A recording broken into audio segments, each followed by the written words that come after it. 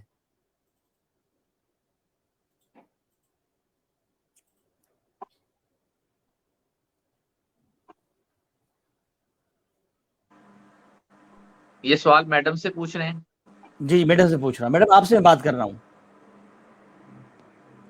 شاید ان کا net work کا مسئلہ ایسا چل رہا ہے. قاری صاحب اس پہ میری رائے یہ ہے جی آپ بالکل آپ حق بجانب ہیں، آپ ضرور اس پہ بات کیجئے، عمران خان صاحب کو ان کے پورٹل پہ لکھیے. ہمیں بھی یہ فیلنگ ہے کہ جو ایسے ادارے ہیں جو حکومت کے ماتحت ہیں وہ سہولت نہیں دے رہے. اچھا یہ بڑی مزے کی بات ہے کہ جو 20% والی جو سہولت تھی وہ بھی بعض قومی اداروں نے یا صوبائی اداروں نے عوام کو نہیں دی، لیکن جو پرائیویٹ ادارے تھے ان کو مجبور کیا گیا اور انہوں نے دی. تو یہ تو دورہ معیار ہو سکتا ہے کہ جو طاقتور لوگ ہیں یا حکومتی لوگ ہیں وہ تو فیسیلیٹیٹ نہ کریں اور جو پرائیویٹ سیکٹر ہے وہ کرے، جبکہ تعلیم دینا جو ہے وہ بنیادی ذمہ داری، آئینی ذمہ داری حکومت کی ہے کہ وہ ہر شہری کو مفت تعلیم دے، کم از کم میٹرک تک یا ایف اے تک، انٹرمیڈیٹ تک. تو اگر یہ بوجھ جو ہے جو کہ میں سمجھتا ہوں 70% تک پرائیویٹ اداروں نے اٹھایا ہوا ہے، تو حکومت کو انہیں بھی فیسلٹیز دینی چاہیے. لیکن میں سمجھتا ہوں کہ جو سابقہ حکومتیں تھیں انہوں نے پھر بھی اچھا سلوک رکھا. مثلا زبیدہ جلال جو تھیں انہوں نے سکولز کے کمرشل جو بل تھے وہ ڈومیسٹک کی ہے کہ چلیں ان کو کوئی سہولت دیں. لیکن اس گورنمنٹ نے آ کے تو یہ کام بھی کیا کہ پھر کمرشل کے قریب کر دیے. مثلا اگر کمرشل بیسس پہ 20 روپے یونٹ پڑتا ہے ایک، تو ہمیں 18-17 روپے یونٹ پڑتا ہے. تو یہ چیزیں بھی ہوئی ہیں اس گورنمنٹ میں. تو یہ گورنمنٹ جو ہے یہ شور ضرور مچاتی ہے, کھانا جو خزانہ ہے وہ خالی ہے, لیکن ابھی تک عوام کو سہولت دینا یا اسکولز والوں کو سہولت دینا, یہ ابھی ان کی طرف سے کوئی ایسا قدم نہیں اٹھایا گیا. شاید یہ لوگ بھی وہی اسٹریٹجی استعمال کر رہے ہیں کہ پہلے 3 سالوں میں خوب رگڑ لیں, یہ عوام بولی ہے اور بھول جاتی ہے, اور جو آخری سال ڈیڑھ ہے اس میں فنڈز لگائے جائیں اور پھر خوب لگائے جائیں تاکہ پچھلے دکھ بھول کے تو وہ ان فنڈز کی بنیاد پہ کہیں کہ جی بڑے پیسے لگائے ہیں ہم نے, تو پھر لوگ ووٹ ڈال دیں ان کو. صحیح بات ہے. اچھا ڈاکٹر صاحب, آپ پتہ کہ ہمارا مسئلہ یہ ہے کہ چونکہ اوورسیز پاکستانی, یہاں ہم کویت میں ہیں, تقریباً یہاں پہ 18 اسکول ہیں پاکستانی, اور جن کی تعلیم کا سٹینڈرڈ یہ ہے کہ FASC کے بعد, FA کے بعد ہم نے اپنے بچوں کی جو ہے کیئرنگ کونسلنگ کے حوالے سے یا تو ان کو یہاں پہ ہائی مطلب ظاہر ہے کہ بہت مہنگی یہاں تعلیم ہے, یا کہیں کسی اور جگہ بھیج دیں, لیکن بیشتر یہی ہوتا ہے کہ ہم اپنے بچوں کو نا اپنے ملک میں بھیجتے ہیں کہ وہاں ایک تو یہ کہ اپنا ماحول ملتا ہے, اور وہاں پہ تعلیمی جو ہے وہ یعنی کم اخراجات ہیں. لیکن اب کووڈ کی وجہ سے آپ پتہ ہے کئی چیزیں ایسی رک گئی ہیں, اور یعنی ایجوکیشن کا سلسلہ بالکل ہی رکا پڑا ہے, اور اخراجات خرچے جیسے آپ نے بتایا وہ چل رہے ہیں. کوئی ایسا پلاننگ نہیں ہے ہمارے ہاں, سسٹم صحیح نہیں ہے. اس سسٹم کے حوالے سے بتائیں کہ یہ سسٹم ایسا کیوں ہے, اور اس کو میں بہتری کی کیا گنجائش ہے؟ جی. اچھا, اس میں کچھ چیزیں ہمیں دیکھنا ہوں گی. سسٹم تو ہمیشہ سے اسی طرح سے ہیں کہ کتابی باتیں اور ہوتی ہیں, آن گراؤنڈ ریالٹیز اور ہوتی ہیں. جی جی.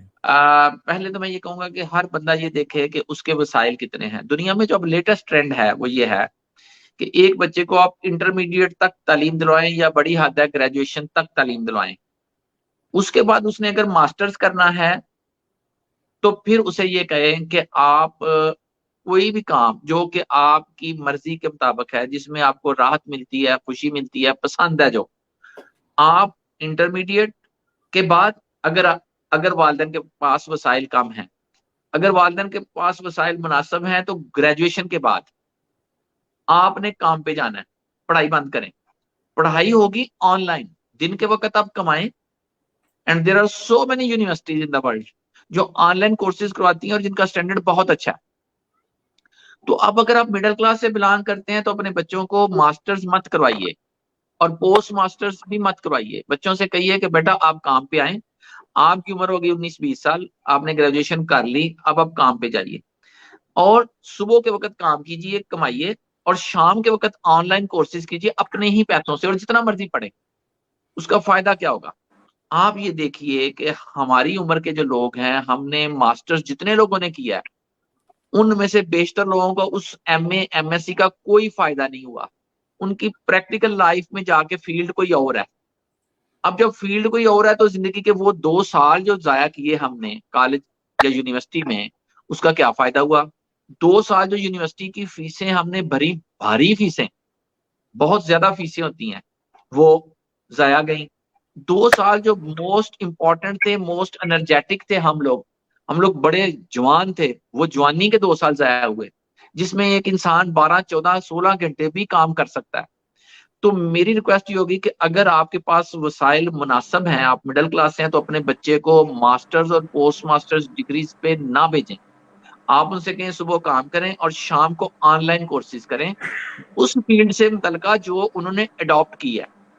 جو فیلڈ انہوں نے اڈاپٹ کی اس میں وہ اگر 2 سال 3 سال آن لائن کورسز کرتے ہیں, اور یہ بھی یقین رکھیے کہ جو آن لائن کورسز ہیں ان میں ایک ٹیچر جب پڑھاتا ہے یا کام کرواتا ہے تو بہت اچھا کرواتا ہے, کیونکہ اس کو پتا ہے کہ اس کی لمیٹیشنز ہیں. اگر اس نے اچھا کورس نہ کروایا تو اگلے کورس میں کوئی بندہ نہیں آئے گا. تو یہ جو یونیورسٹیز بنی ہوتی ہیں ان سے بہتر ہے, یہ اس سے سستا بھی ہے, کیونکہ ایک بندہ آن لائن کورس گھر میں بیٹھ کے بھی کروا سکتا ہے, اس کو بلڈنگ کی ضرورت نہیں ہے. چونکہ یہ کورسز ہوتے بھی سستے ہیں, ہوتے بھی اچھے ہیں, کیونکہ اگر یہ اچھا ہوگا تو کوئی ریفر کرے گا. ان کی ایڈورٹیزمنٹ اس طرح سے نہیں ہوتی, جس طرح ایک بلڈنگ بنتی ہے تو اس کی سارے شہر میں ایڈورٹیزمنٹ ہو جاتی ہے کہ جی فلاں جگہ پہ فلاں یونیورسٹی کھلی ہے.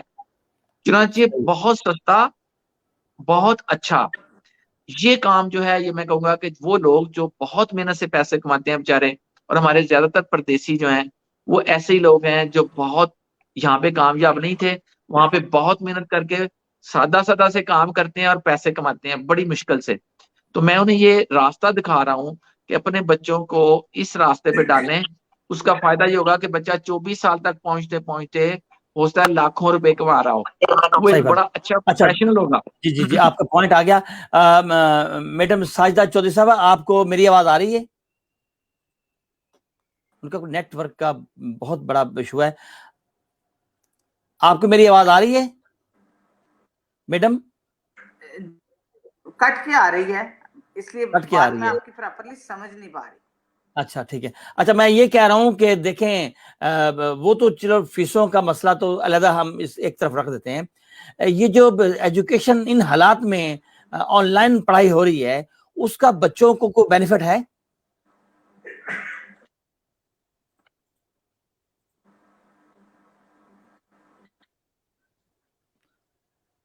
آن لائن اسٹڈی کا بچوں کو کس حد تک فائدہ ہے؟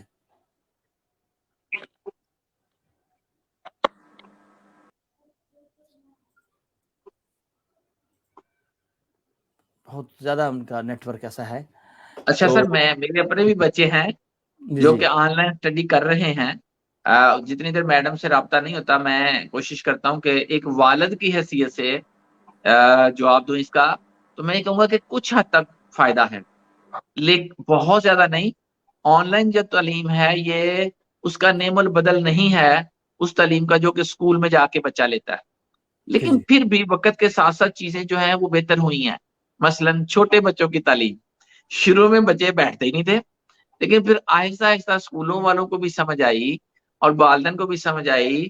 تو پھر کیا ہوا کہ بچے کے ساتھ بچے کی ماں بھی بیٹھتی ہے. تو جب بچے کی ماں بیٹھتی ہے تو وہ چھوٹا سا بچہ جو 4 سال کا ہے, 5 سال کا ہے یا 6 سال کا ہے, وہ بھی اب بیٹھتا ہے. پھر یہ بھی سمجھ آئی کہ ہم اس کو 5 گھنٹے نہیں بٹھا سکتے, ہم اس کو 1.5-2 گھنٹہ ہی بٹھا سکتے ہیں. تو وہ 1.5-2 گھنٹے پہ اب آگے 2 گھنٹے پہ. تو اس طرح سے بھی ہے کہ بریکس کے ساتھ بھی چیزیں چل رہی ہیں. اس طرح سے بھی ہے کہ ہوم فیسیلیٹیشن بھی دی جا رہی ہے. تو ایک طریقہ نہیں. اچھا واٹس ایپ پہ ویڈیوز بھی بھیج دی جاتی ہیں. اچھا پھر جو چیزیں ہم کر رہے ہیں ان کی ریکارڈنگ بھی بھیج دی جاتی ہے, اور وہ یوٹیوب پہ دائیں بائیں کہیں نہ کہیں پڑی ہوتی ہیں. تو چنانچہ ہم جو سکولز والے ہیں اپنے اپنے وسائل کے مطابق, میں یہ بھی کہوں گا کہ یہ کام شاید 1000 روپے اسکول والا نہیں کر پائے گا. It will be very difficult. اس کو بیچارے کی پہنچ سے ہی باہر ہے, اور بہت سارے اسکول بند بھی ہوئے ہیں, ایک سگنیفیکنٹ تعداد جو ہے قابل ذکر. تو یہ آن لائن جو تعلیم ہے یہ اس کا نعم البدل تو بالکل بھی نہیں ہے, لیکن بالکل کووڈ کے ہوتے ہوئے جہاں جان کو خطرہ ہے وہاں پہ یہ ایک طریقہ بہت بہتر ہے. بالکل صحیح ہے. اچھا جہاں تک میڈم آپ کو میری آواز آ رہی ہے؟ جی جی آ رہی ہے. چلیں شکر ہے. آپ یہ بتائیں ابھی کیونکہ میں یہ کہہ رہا ہوں کہ آپ اپنے بچوں کو جو تعلیم اس وقت آن لائن دے رہی ہیں ان کا کس حد تک بینیفٹ ہے؟ آپ آن لائن ایجوکیشن کی جی ہاں, بات کر اس رہے ہیں؟ بارے میں آپ جی بتائیں. آن لائن اسٹڈی جو چل رہی ہے آج کل اس کا کس حد تک بچوں کو فائدہ ہے؟ دیکھیں جب وہ بالکل ڈسکنیکٹ ہو چکے ہیں ایجوکیشن سے تو یہ بہت حد تک فائدہ ہے. کم سے کم کنیکٹ ہیں وہ ایجوکیشن سے. صحیح. اگر آن لائن بھی نہ پڑھیں گے تو پھر کیا ہوگا, تو بالکل ہی ان کا ٹائم ویسٹ ہو جائے گا نا. تو اس لیے بہتر تو یہ ہے کہ آن لائن ہی صحیح وہ پڑھیں ضرور, ایک رابطہ رہے ان کا تعلیم کے ساتھ, اساتذہ کے ساتھ اور اس سسٹم کے ساتھ. ورنہ تو اب وہ پھر کھیل کود میں ان کا ٹائم گزرے گا نا, یا پھر گیمز میں. یا اب تو آپ کو پتا ہے نا کہ یہ پب جی بھی ایک بیماری ہے جو بچوں کو ہے. اگر وہ آن لائن بھی ایجوکیشن نہیں لیتے, اسکولز میں بھی نہیں جاتے, تو پھر وہ گیمز ہی کھیلیں گے, تو ان کا تو کوئی فیوچر ہی نہ رہا دوسری صورت میں. تو چیک اینڈ بیلنس رکھے نا بچوں کو کہ بچہ اس وقت میں ایگری ہوں کہ موبائل آن کھیل لائن رہا ہے یا پڑھ ہونی رہا ہے. چاہیے کلاسز.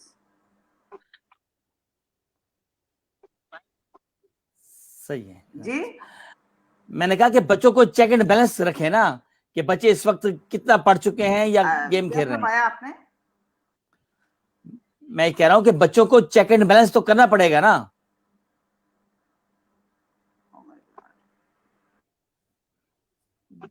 بہت